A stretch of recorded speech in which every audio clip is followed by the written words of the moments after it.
दक्षिण प्रदेश के एक प्रसिद्ध नगर पाटलिपुत्र में मणिभद्र नाम का एक धनिक महाजन रहता था। लोक सेवा और धर्म कार्यों में रत रहने से उसके धन संचय में कुछ कमी आ गई। समाज में मान सम्मान घट गया। इससे मणिभद्र को बहुत दुख हुआ। दिन रात चिंता तो रहने लगा। यह चिंता में निष्कारण नहीं थी। धनहीन मनुष्य के गुणों का भी समाज में आदर नहीं होता। उसके शील कुल स्वभाव की श्रेष्ठता भी दरिद्रता में दब जाती है। बुद्धि ज्ञान प्रतिभा के सब गुण निर्धनता के तुषार में कुम्हला जाते हैं। जैसे पतझड़ के झंझावात में मौलसरी के फूल झड़ जाते हैं, उसी तरह घर परिवार के पोषण की चिंता में उसकी बुद्धि कुंद हो जाती है। घर की घी तेल नमक चावल की निरंतर चिंता प्रखर प्रतिभा संपन्न व्यक्ति की प्रतिभा को भी खा जाती है। धनहीन घर शमशान का रूप धारण कर लेता है। प्रियदर्शना पत्नी का सौंदर्य भी रूखा और निर्जीव प्रतीत होने लगता है। जलाशय में उठते बुलबुले की तरह उनकी मान मर्यादा समाज में नष्ट हो जाती है। निर्धनता की इन भयानक कल्पनाओं से मणिभद्र का दिल कांप उठा। उसने सोचा, इस अपमानपूर्ण जीवन से तो मृत्यु अच्छी है। इन्हीं विचारों में डूबा हुआ था कि उसे नींद आ गई। नींद में उसने एक स्वप्न देखा। स्वप्न में पद्यनिधि ने एक भिक्षु की वेशभूषा में उसे दर्शन दिए और कहा कि वैराग्य छोड़ दे।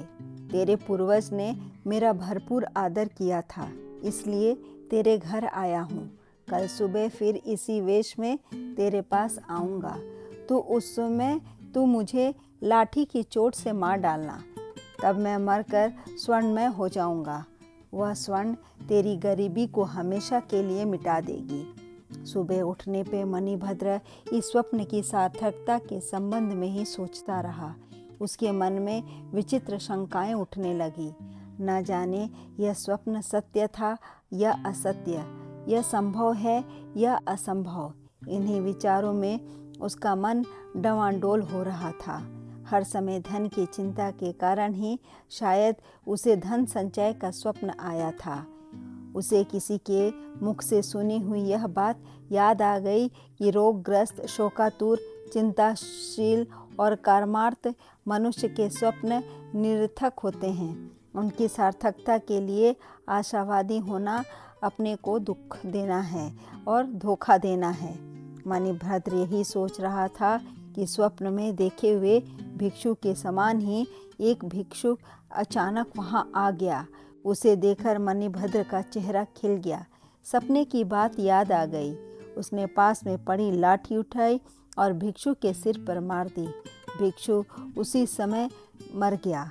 भूमि पर गिरने के साथ ही उसका सारा शरीर स्वर्णमय हो गया।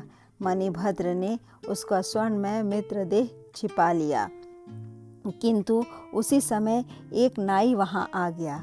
उसने यह सब देख लिया था। मणिभद्र ने उसे पर्याप्त धन वस्त्र आदि का लोभ देकर इस घटना को गुप्त रखने का आग्रह किया। नाई ने वह बात किसी और से तो नहीं की, किंतु धन कमाने की इस सरल नीति का स्वयं प्रयोग करने का निश्चय कर लिया। उसने सोचा, यदि एक भिक्षु लाठी से चोट खाकर स्वर्णमय हो सकता है तो दूसरा क्यों नहीं हो सकता। मनी मन ठान ली कि वह भी कल सुबह कई भिक्षुओं को स्वर्णमय बनाकर एक ही दिन में मणिभद्र की तरह श्री संपन्न हो जाएगा। इसी आशा से वह रात भर सुबह होने की प्रतीक्षा करता रहा। एक पल भी नींद नहीं ली। सुबह उठकर वह भिक्षुओं की खोज में निकला। पास ही एक भिक्षुओं का मंदिर था।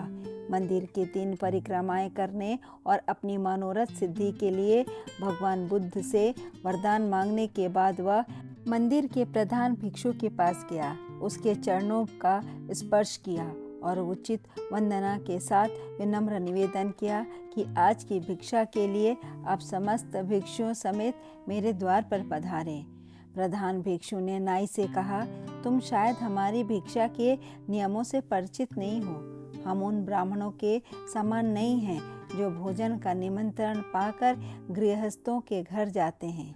हम भिक्षु हैं। जो यथेच्छा से घूमते घूमते किसी भी भक्त श्रावक के घर चले जाते हैं और वहाँ उतना ही भोजन करते हैं जितना प्राण धारण करने मात्र के लिए पर्याप्त हो। अतः हमें निमंत्रण न दो, अपने घर जाओ, हम किसी भी दिन तुम्हारे द्वार पर अचानक आ जाएंगे। नाई को प्रधान भिक्षु की बात से कुछ निराशा हुई, किंतु उसने नई युक्ति से काम लिया। वह बोला, मैं आपको नियमों से परिचित हूँ, किंतु आपको भिक्षा के लिए नहीं बुला रहा हूँ। मेरा उद्देश्य तो आपको पुस्तक लेखन की सामग्री देना है।